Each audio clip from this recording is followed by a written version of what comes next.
die Anspannung ist halt, wir wollen dieses Mal einfach nichts falsch machen. Und alle haben mir das Blaue vom Himmel versprochen und ich muss da sicher gehen. Also ich bin ehrlich gesagt positiv, sehr positiv überrascht. Das war der erste trockene Mercedes-Motor, den ich gesehen habe, tatsächlich. Holt euch doch direkt von der Feuerwehr einen LKW und dann habt ihr Ruhe und dann könnt ihr anfangen umzubauen. Dem ist absolut nicht so. Also heißt das, Sie wollen mir jetzt keine weiteren Fragen beantworten, oder?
Wie es immer so ist, man denkt so, ach mal eben die Kabine abnehmen. Ich komme leider hier an eine Schraube nicht ran, um letztendlich die Verbindung zu lösen von der Kabine zum Hilfsrahmen.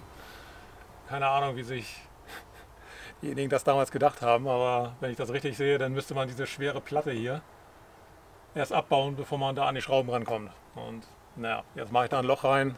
Habe auch schon geguckt, dass da keine Quertraverse oder dass ich den Rahmen nicht beschädige, den Hauptrahmen. Naja, man muss sich halt immer was einfallen lassen.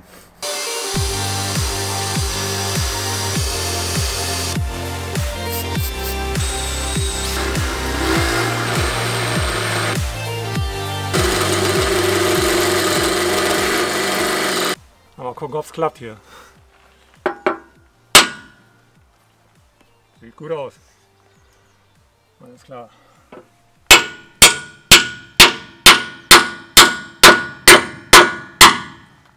Das ist fast 2 cm dicker Stahl, den ich jetzt hier gerade durchtrennt habe. Und ich sehe, dass da eine Schraube ist und ich hoffe, ja doch, ich glaube, ich komme da ran. Aber ohne das wäre das nie möglich gewesen.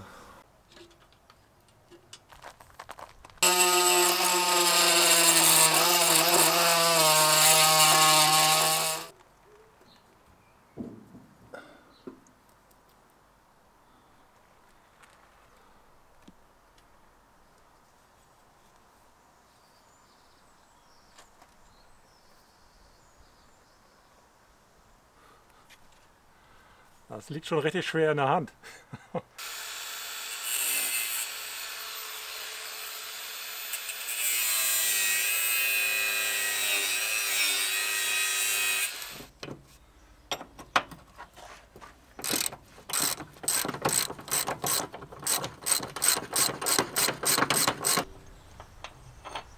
So wünsche ich mir das. 2 von 3 geschafft. 2 von 3 geschafft. Ja, jetzt geht's voran.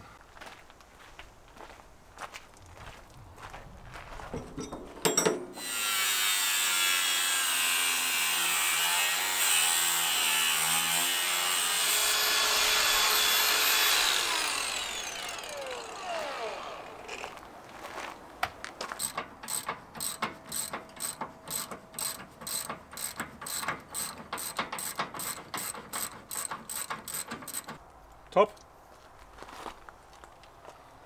Sehr gut, läuft. Das nächste ist jetzt, ich muss alle Schläuche, Kabel von der Kabine lösen. Und das erste, was mir einfällt, ist die Standheizung. Die ist ja nun mal in unserer Staubox drin. Und die Wasserschläuche, die gehen halt von der Staubox in die Kabine rein und die Steuerkabel genauso. Und das muss ich irgendwie lösen. Und dafür hatte ich ja damals Absperrhähne eingebaut, sodass ich nicht die komplette Heizungsanlage entleeren muss, sondern nur halt die Teile bis zu den Absperrhähnen. Das hatte ich bewusst damals schon gemacht, weil ich dachte so, naja, wer weiß, wann ich die dann mal vielleicht mal tauschen muss oder naja, so wie jetzt, wenn wir die Kabine abnehmen zum Beispiel. Ja, da bin ich ganz glücklich drüber, so weit vorausgedacht zu haben irgendwie. So.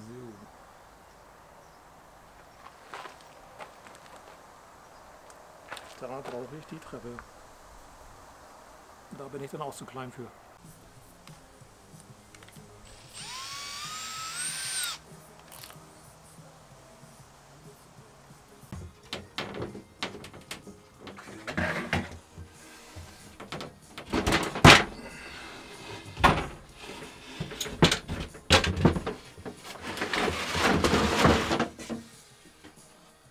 Das sind die Absperrhähne hier.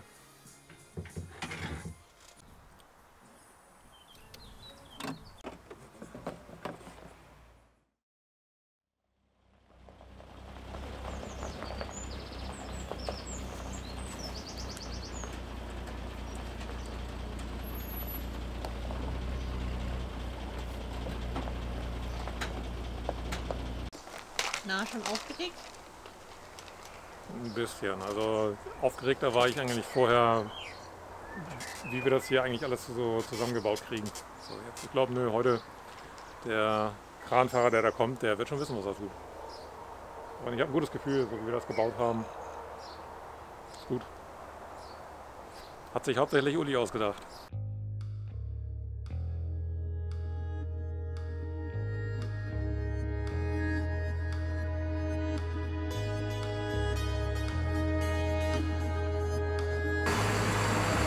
Ich hoffe, die hält.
Läuft! Oh mein Gott, ist das aufregend! Warum hängt er denn da hinten so runter? Das ist wegen der Bleibatterien, die da drin sind und die sind allein schon 240 Kilo schwer. Und die Küche ist auf der rechten Seite und das ist halt alles nicht wirklich Leichtbau. Aber ich hatte schon Sorge gehabt zwischenzeitlich, dass die Traverse das nicht hält. Das hat schon mal kurz ein leicht bisschen geknispert da oben. Aber alles gut. Also erstmal das Ding jetzt hier abstellen. Ich muss den LKW nach vorne fahren. Ich fahre mal den LKW nach vorne. Kommen wir denn überhaupt so weit rüber hier? Mit der Ausladung? Was denn?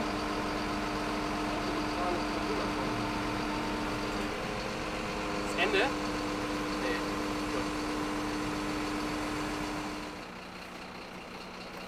Wo ist der Ständer da?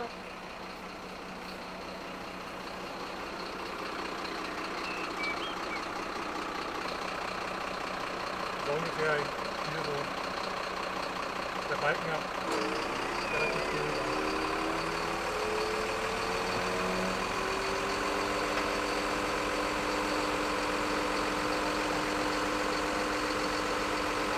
Ja, mach mal so. Genau, so ist gut. Muss ja auch nicht perfekt für dich sein.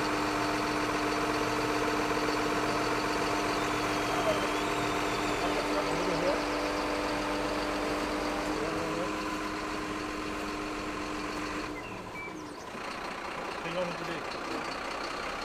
Die braucht sich auch nicht bewegen, wenn er auf der anderen Seite ist. Okay, hier wird er jetzt gut sitzen. Ich finde das so gut.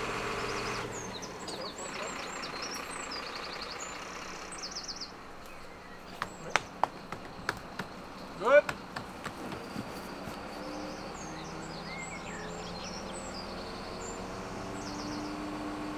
Ein bisschen zu weit hier rüber, aber die steht. Wir haben unsere Kabine abgesetzt. Oh, wie geil. Und es hat funktioniert. Traverse hat gehalten. Läuft. Hält ihr auch noch ein zweites Mal? Ja, da ist nichts. So haben wir Udi noch nie gesehen. Ist jetzt echt mal spannend, so von oben drauf zu gucken, wie das Ganze hier gebaut wurde. Und naja, wir wollen ihn ja verkaufen und wir werden ihn halt auch noch mal ein bisschen herrichten. Er ist echt gut in Schuss, muss man sagen. Also der TÜV hat auch gesagt, Karosse ist noch richtig gut in Schuss. Das wäre schade, den irgendwie, wenn der nicht mehr weitergefahren wird. Naja. Schade ein bisschen, ne? Ist schon auch ein bisschen traurig, ja. Aber wir konzentrieren uns jetzt auf das Neue.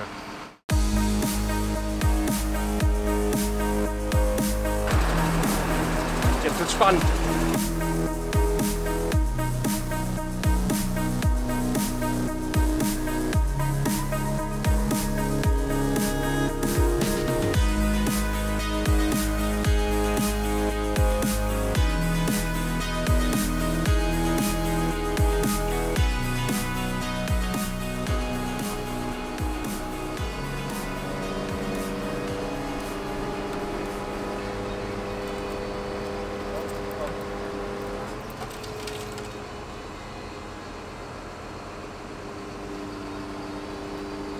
Guckst du da ein bisschen mit den Kabeln, dass die jetzt nicht im Zwischenrahmen hängen bleiben?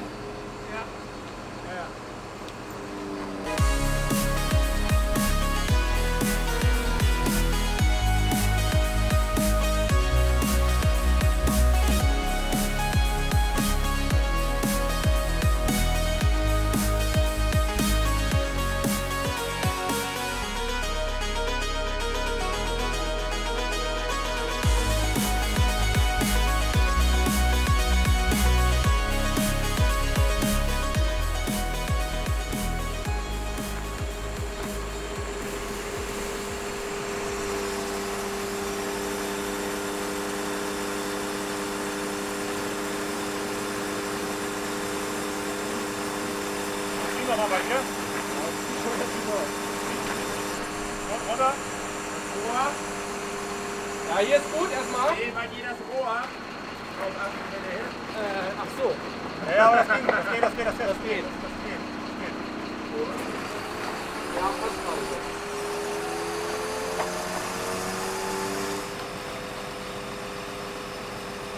Sauber.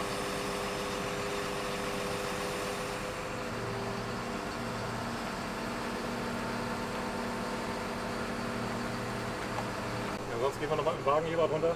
Ja, genau. Und dann machen wir dann nochmal Holz dazwischen oder so. Kurze Wortmeldung. Victory. Yes. Hat alles geklappt. Mega gut. Ja.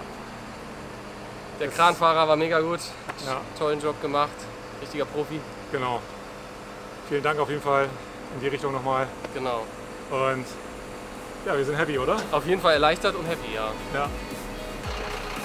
Den Dachgepäckträger nehmen wir heute auch noch ab.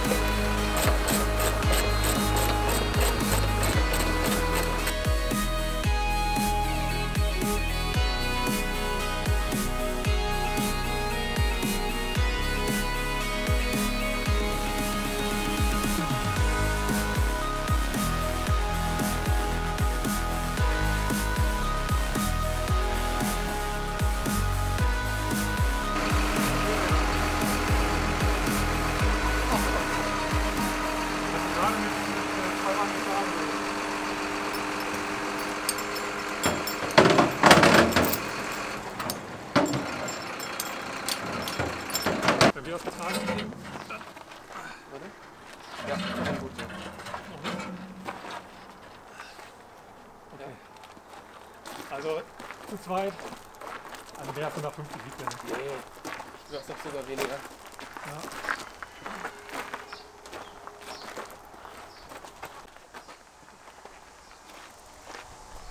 Aber hat auch schon viel Gewicht.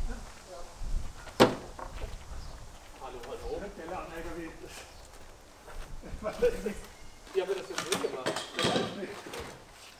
Die war andersrum. Stimmt, die war 90 Grad gedreht, ne? Ja. Kriegen wir das jetzt so hoch?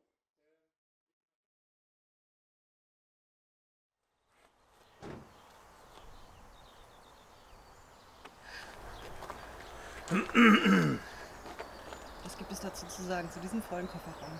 Ich würde sagen, ich bin ein sicherheitsbedachter Mensch. Aber dazu später mehr. Ja, also ich glaube, das ist so das fast das halbe oder ganze Equipment, würde ich sogar sagen, was ich beim LKW auch dabei habe. Ich bin unterwegs.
Willkommen im neuen Video. Es ist soweit, heute ist der große Tag. Wir holen unseren LKW und ihr werdet es nicht glauben, es ist der allererste LKW geworden, den wir uns damals hier im Harz angeguckt haben. Wir sind wieder im Harz, das 3. Mal jetzt und wir holen ihn noch nach Hause.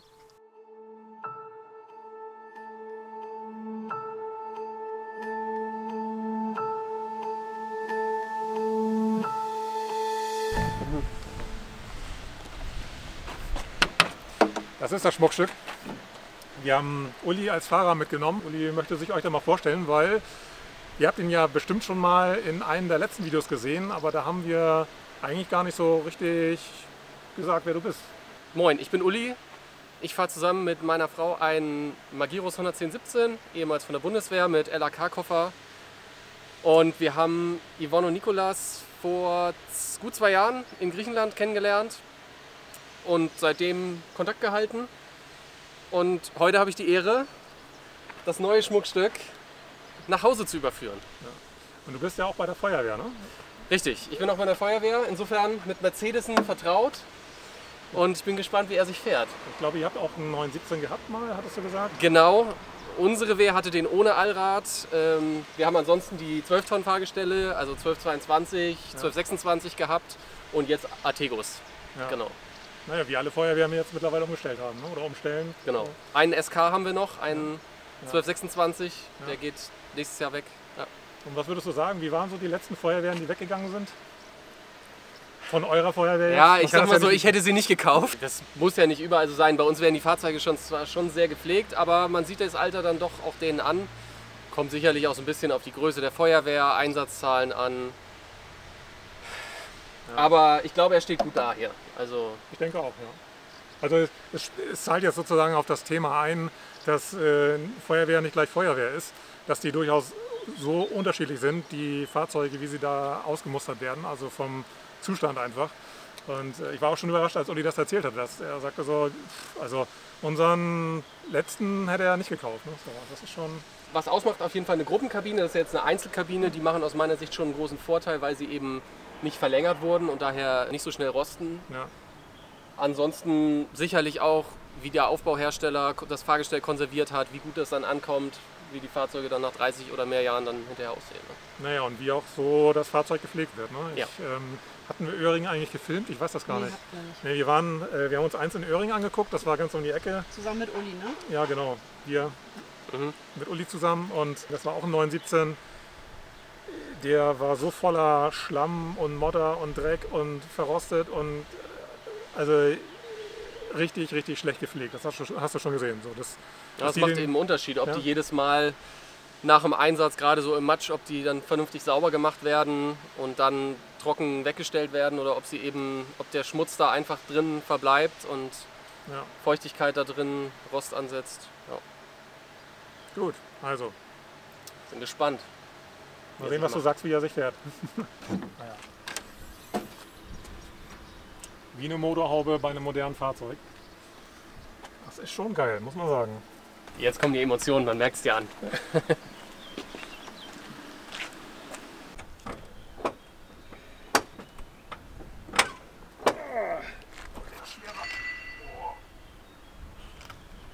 Verdammt.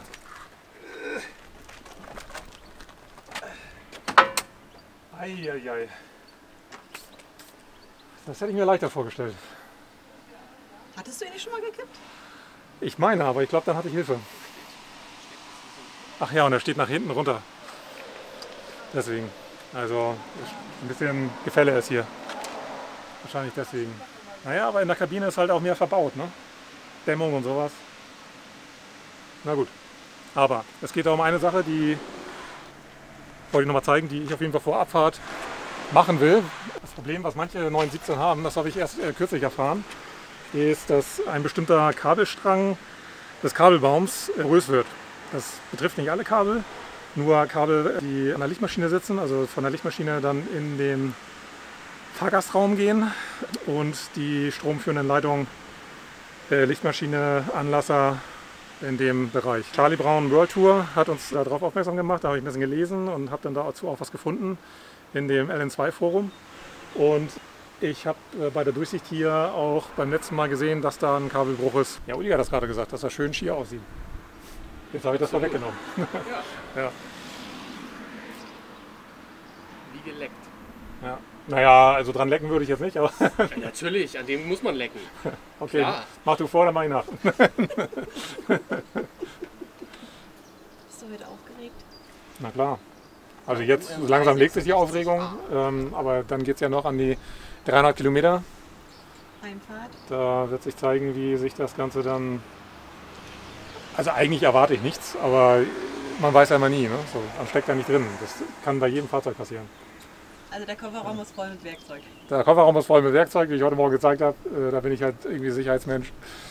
Aber den kriegen wir wohlbehalten nach Hause, ohne Zwischenfall.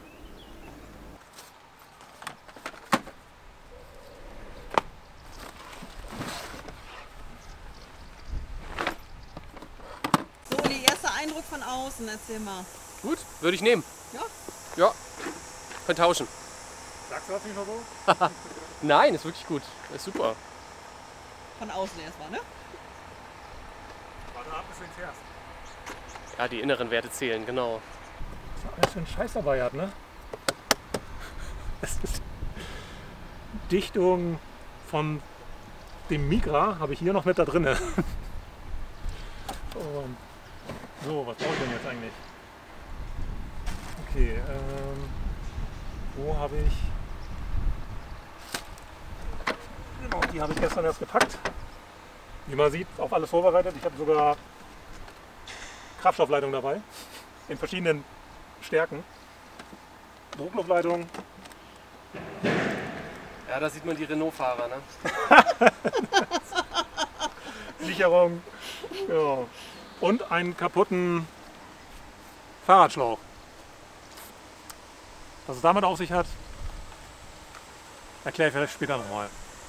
Aber ihr könnt ja mal raten. Okay. Das ist komplett. Das ist hart, gebrochen. Okay. Und das gilt es sozusagen, damit man da nicht Naja, irgendwie im Grunde genommen, wenn da jetzt irgendwie. keinen Motorbrand kriegt. Genau. Wenn es blöd kommt, dann muss er nur gegen Wasser kommen. Dann brennt die Hütte weg. Das ist keine Sicherung dazwischen, gar nichts. Das ist ein. Ist von der Lichtmaschine oder was ist das? Das ist ich vermute von der Lichtmaschine zum Anlasser oder von der Batterie zum Anlasser.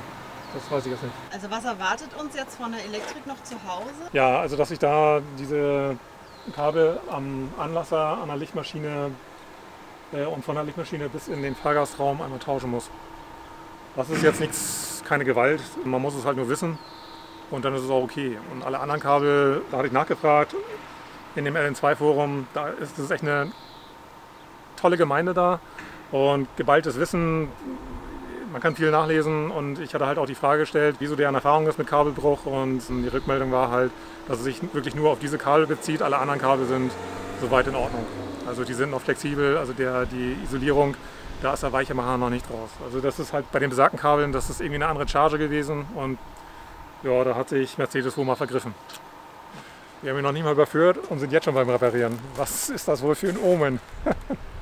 Nee, aber ich wusste das schon vorher, von daher. Alles gut. Was hast du jetzt vor? Sowas wie, ich sag mal, einen Zahnstocher oder hier einen Schraubendreher. Dann klebe ich das an den Schraubendreher und schieb's durch. Uli hat Ideen und die besseren Ideen. Genau, 2 Informatiker. Wir sind halt 1000%ig. Na, Also Nein. das, was ich hier mache, ist definitiv nicht. ja, man müsste es wahrscheinlich eigentlich nicht machen, weil die Kabel sehr starr sind. Die würden so jetzt ohne weiteres nicht an Masse kommen, aber sicher, sicher. Alles gut. Das war sozusagen so live zugeschaltet. Okay, live zugeschaltet. So, Hier einfach gegen hier, ne? Genau. Also ich werde jetzt einmal den Motor unten so ein bisschen sauber machen, frei machen von Öl, um mal zu gucken nach der Fahrt. Wir sind ja 300 Kilometer unterwegs, wo dann so, wie viel Öl dann so rauskommt. Weil das Öl rauskommt, ist sicher. Ich vermute, es wird nur die Ölwanne sein.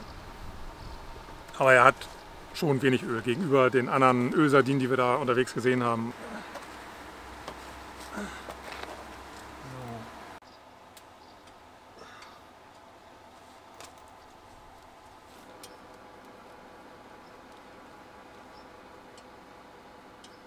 Ich mache dem Auto schon an, dass er schon Ja, an einigen Stellen schon deutlich moderner dasteht. Ne? auf jeden Fall.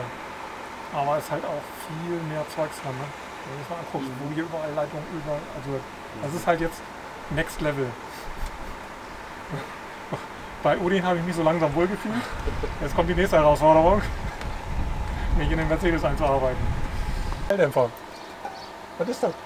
Ist Der geht? das schon? Der Direkt. geht doch Richtung Turbo. Der geht zum Abgasstrang. Das ist. Also da ist ein Abzweig am Abgasstrang, direkt hinter der Staudruckklappe. Wofür ist der da? Das ist echt seltsam. Also vielleicht ist das irgendwie so extra besonders leise dann oder so. Und endlich Druckluftbremsen. Also reine Druckluftbremsen. Ja, ich bin so froh, dass das reine Druckluftbremsen sind. Keine Ahnung warum. Ich glaube einfach, weil die Technik etwas weniger anfällig ist. Also sitzt halt nicht nochmal irgendwie ein extra Hauptbremszylinder dazwischen. Das ist halt schon mal eine Störquelle weniger. Und vor allen Dingen immer dieses nervige Wechseln der Bremsflüssigkeit. Das hat mich angekotzt, ehrlich.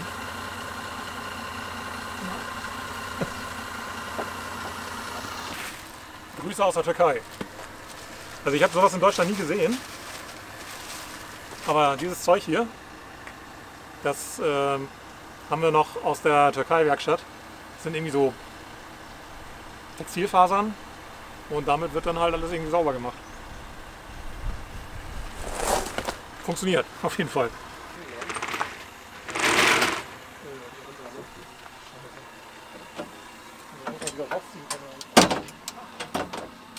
Geht nicht weiter, normalerweise. Hier ist noch.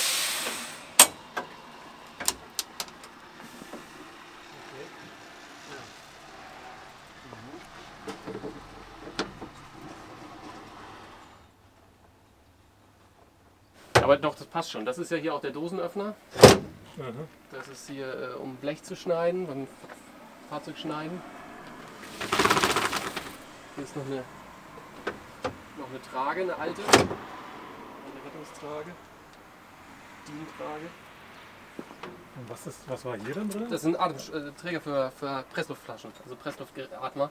Aha. Ja, also du kannst sie hier aufmachen und dann stellt sich der Kamerad hier dran, legt die Gurte. Oh. Also es sind ja keine Sitzplätze verbaut, wo die Leute sich während der Fahrt anschließen können und dann die hier auf den Drehkranz. Okay.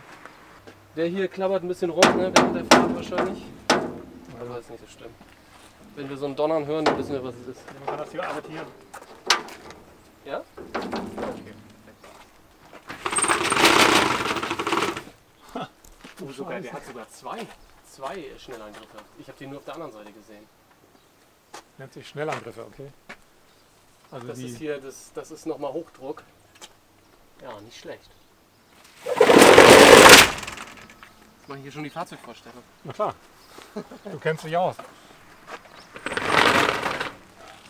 Schlingmann oder Rosenbauer? Oh, ist tatsächlich eine Rosenbauer Pumpe in einem Schlingmann-Fahrzeug. Ja, deswegen sieht sie ein bisschen anders aus. Ich habe mich so ein bisschen gewundert. Okay. Und 222 Betriebsstunden. Das ist ja, weiß ich nicht, ist das viel? Nee, für das Baujahr ist das nicht viel. Im Grunde kann man daraus ablesen, wie viel Betriebsstunden dann auch das Fahrzeug hat. Ne? Ich guck mal auf unser TLF, was wir noch haben, unser altes TLF. Das ist wirklich immer Erstangreiferfahrzeug gewesen. Das hat in Anführungszeichen recht viele Pumpenstunden. Ich kann ja mal gucken, was da drauf steht. Ja. Ich weiß es nicht. Wie alt ist das? Das ist 97, Baujahr 97, das ist ein bisschen 97. jünger. Ja. Okay, ich habe jetzt gesehen, ich glaube EPC nennt sich das. Bei Mercedes gibt es auch online, wo man, wenn man seine Fahrgestellnummer eingibt, Teilenummern auch abfragen kann. Und da kann man halt auch die Datenkarte von dem Fahrzeug abrufen und da habe ich gesehen, dass dieses Fahrzeug Baujahr 93, April 93 ist. Aber zugelassen erst 94. Und das ist halt bei den Feuerwehren so, dass die Fahrzeuge, die werden gebaut und dann gehen sie erst zum Umrüster oder Aufbauer. Genau. Da steht dann mehr oder weniger ein Jahr rum, wird umgebaut und dann erst wieder zugelassen. Ich habe auch noch die anderen. Ja, ist doch gut. Bis 7 Bar. 5 Bar. Also schon ein bisschen zu viel eigentlich. Sieht auch so aus. Nico? 5 Bar statt 4,5 Bar? Möchtest du, dass ich was ablasse oder? Ja, ist besser, ne?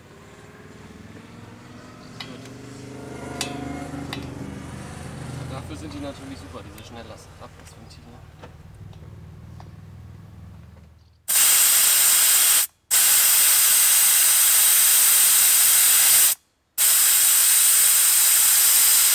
Oh mein Gott, was hast du alles dabei? Also es ist total verrückt, aber besser haben als brauchen, ne? Fast 5,5. Das ist echt ein bisschen viel. Der steht auch zu prall da, meines Erachtens. Der ist ja auch noch, das ist ja eigentlich die, basierend auf der Achslast, wenn er beladen ist. Das heißt, Wahrscheinlich. leer müsste der eigentlich noch weniger haben. Wahrscheinlich haben sie das gemacht, damit er schneller fährt. Ja, aber gut für die Räder ist es nicht. Nee. Für die Reifen. Damit er mehr Speed hat.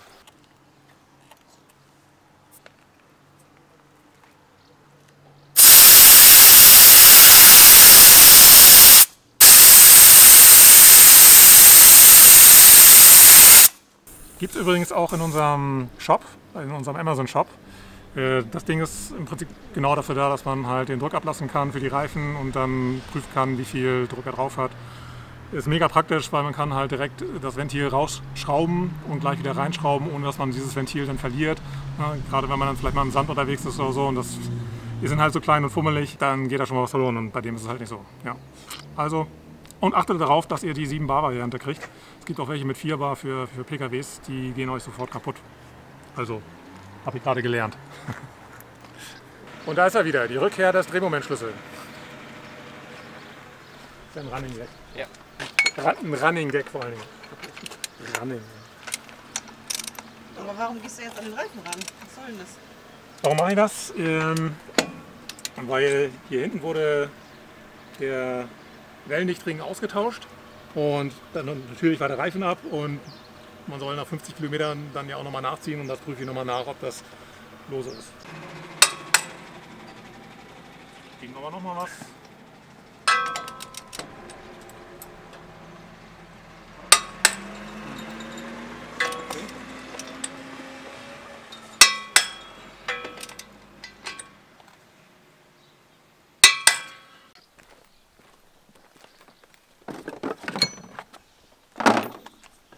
Können wir dann endlich mal fahren? Geht los, geht los.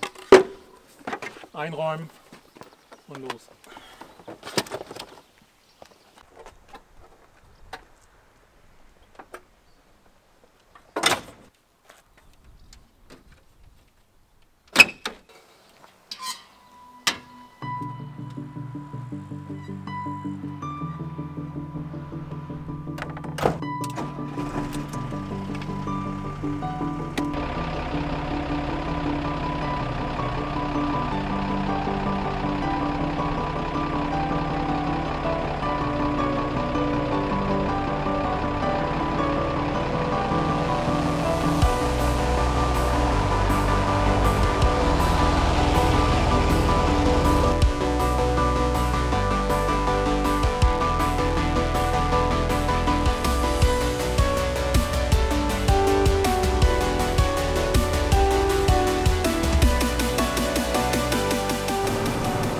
Richtig gut. Schaltet wie ein Mercedes, nur ein bisschen weicher dafür. Im Verhältnis, also wirklich gut. Also wie ein Mercedes oder wie ein Nee, ich würde schon sagen wie ein Mercedes, wie man es kennt ja. in den Baureihen. Aber dafür sehr, sehr weich. Also fährt richtig gut. Hängt gut am Gas. Und Lenkung? Gefällt mir gut. Ich finde, er fährt sich sehr einfach. Er lässt sich wirklich, fühlt sich sehr modern an zu fahren. Also ist für im Vergleich zu vielleicht ein paar älteren Fahrgestellen ist das schon fast wie Pkw fahren. Also wir haben bei der Feuerwehr noch einen 917 ohne Allrad als Gerätewagen. Und ich muss sagen, im Verhältnis fährt der richtig gut, deutlich besser. Also alles in allem, sei es die Lenkung, sei es der Anzug, die Schaltung, richtig top. Also was mir auffällt, das ist jetzt vielleicht ein kleiner Negativpunkt, aber vielleicht ist es auch Gewöhnungssache, das ist nur so der erste Eindruck, dass die Lenkung im Geradeauslauf irgendwie es wirkt so, als wenn die Servolenkung so ein paar Rasten hat, so ein bisschen.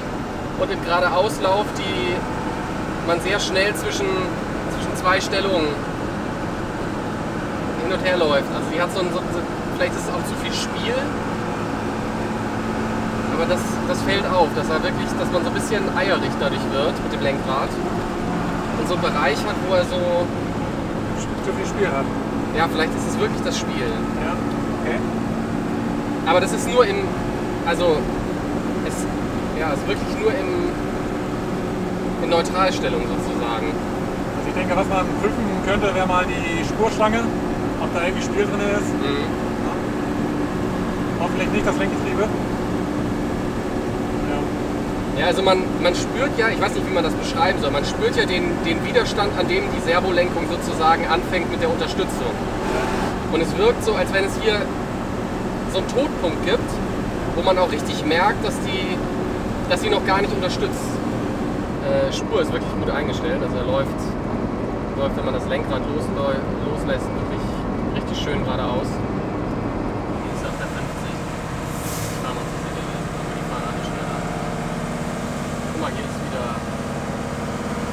Diese Schlawiner, aber wir haben sie gesehen, beziehungsweise Uli hat sie gesehen. Also im Harz muss man aufpassen, die sind hier ganz, ganz wild mit den Blitzern. Also Das ist schon der nächste. hier muss man sich ganz, ganz genau an die Geschwindigkeitsbegrenzung halten. Natürlich tun wir das ja immer, nicht? Aber hier muss man wirklich vorsichtig sein. Also was mir positiv auffällt, das Fahrzeug fühlt sich deutlich jünger an, als es ist. Also wenn ich jetzt mit den klassischen Feuerwehr 1222, 1226 vergleiche, die fühlen sich lange nicht so modern an wie dieses Fahrzeug, obwohl sie ja von den Baujahren her ähnlich sind. Ich finde, dass der hier tatsächlich einem modernen Artego wenig nachsteht. Also es ist wirklich sehr, sehr schön zu fahren. Ja, und das Gaspedal meinst du auch? Gaspedal Genau, die Gaspedalposition ist auch wirklich angenehm. Gerade so bei 80 hat man wirklich genau den richtigen Widerstand, um die Geschwindigkeit gut zu halten. Und auch eine schöne Ergonomie des Fußes, sag ich mal. Also man steht nicht so abgeknickt, so unnatürlich mit dem Fuß auf dem Gas. Richtig gut abgestimmt. Ja, ich hatte ja ganz am Anfang, als wir das erste Mal uns angeguckt hatten, das war ja im Winter, da hatte ich gesagt, das war so mein erster Ausspruch, so will ich reisen. Irgendwie. Weil gleich das Gefühl, als ich den gefahren bin, war einfach total angenehm. Also entspannt. Da hatte ich das Gefühl gehabt, mit dem kann man halt lange fahren, ohne schnell zu ermüden. Ich bin gerade halt so mega, mega glücklich, dass alles, was wir so noch im Kopf hatten, weil die letzte Besichtigung, die zweite Besichtigung ist halt schon so lange her. Und ja, wir hatten halt im Kopf gehabt, dass er sich so smooth fährt, dass er so ruhig ist, dass er nicht räuchert, aber manchmal ist es ja doch irgendwie so, zu Hause verherrlicht man das irgendwie alles und hat das nicht mehr so richtig im Kopf. Aber Die Männer haben gesagt, die fahren ja im Moment gerade vor mir und es ist genau so, wie wir das noch in Erinnerung haben und die Freude steigt jetzt auch gerade so von Minute zu Minute noch mehr über diesen geilen LKW.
Na ihr beiden, Na, und wie war's? Wie geht's euch? gut. Ein Träumchen. Total happy. Einwandfrei. Ich bin ja 2 Stunden mitgefahren und das war einfach total geil. Ich liebe diesen LKW, es ist einfach nur der Hammer. Und Uli hat gerade gesagt, es fühlt sich nicht an wie 3 Stunden und 300 Kilometer gefahren, sondern total entspannt und Aber müde sind wir, ne? Ja. Das merkt man Ja, schon. schon ein Ja. bisschen. Ja. Es wäre gelogen, wenn man nicht sagen würde. Ja. ja, den ganzen Tag unterwegs, aber oh Komm mal her. schön, wir freuen Kann ich die uns. Schlüssel ja mal Oh, übergeben? ich darf sie jetzt haben. Ja, dann würde ich nur sagen, wir beenden das Video, glaube ich. Ne? Aber wie gesagt, der rosa-rote Panther immer, irgendwie so, ach, das habe ich jetzt nicht mehr drauf, ne? Jetzt verkacke ich das gerade. Das müssen wir alles nochmal machen. Irgendwie so, keine Sorge, ich komme wieder, ne? Irgendwie sowas.